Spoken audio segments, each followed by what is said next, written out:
24 नवंबर के एहतजाज की बात की जाए तो मुल्तान भर के जो इंटरचेंजेस हैं मोटरवे के वो बंद कर दिए गए हैं। इस तमाम तर सूरत हाल में जो ट्रांसपोर्ट से मुंसलिक कारोबार है वो बहुत ज़्यादा मुतासिर हो रहा है। मुसाफिर भी एक जगह पे परेशान है, दूसरी जानिब ट्रांसपोर्टर्स को किन किन मसाइल का सामना। हमारे साथ सदर ट्रांसपोर्ट एसोसिएशन राना असगर मौजूद है। राना साहब, कितनी ज़्यादा परेशानी है, क्या मामलात इस वक्त इस एहतजाज की वजह से चल रहे हैं और आपको किन मुश्किलात का सामना है कारोबार में?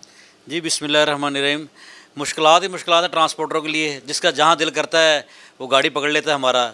हमारी ज़िला बिहाड़ी में गाड़ी हमारी पकड़ी गई हैं, इस तरह कसूर में पकड़ी गई हैं, पाकपत में पकड़ी गई हैं। हमारा अमला वहाँ बेयारो मददगार है। ना उनको खाने को कुछ दिया जा रहा है, ना पीने को पानी दिया जा रहा है, ना कोई फ्यूल दिया जा रहा है। सिर्फ डिस्ट्रिक्ट मुल्तान ही है कि जिसके CPO साहब ने हमारे से मीटिंग की है और हमसे अगर गाड़ियाँ उन्होंने मांगी हैं तो उनका हम रेंट पे कर रहे हैं। बाकी तमाम अज़लाम में बेयारो मददगार निज़ाम हो रहा है। जहाँ गाड़ी रोक के दिल करता है पैसे ले रहे हैं। अपना मैं जी पंजाब से वज़ीर आला पंजाब से रिक्वेस्ट करना चाहता हूँ, खुदारा इस होश हथकंडों से बाज आएँ। जो बात भी करनी है आप लोगों ने बैठ के करें। ये तो कोई तरीका नहीं है गाड़ियाँ पकड़ के हमारी खड़ी कर ली जाएँ। और जो हमारा मुल्क है, मुल्क के लिए जो एहतजाज है उसको एहतजाज पुरअमन करना चाहिए। इन्हें भी चाहिए कि पुरअमन एहतजाज करें, बैठ के बात करें, ताकि मुल्क को चलना चाहिए। पाकिस्तान है तो हम हैं, अगर पाकिस्तान नहीं तो हम कुछ भी नहीं है। पाकिस्तान के लिए हर अपनी ख्वाहिशों को मिटा कर सिर्फ मुल्क के लिए सोचें। जो बात बैठ के हल हो सकती है मेरे ख्याल टेबल टॉक्स पे, वैसे नहीं होनी चाहिए।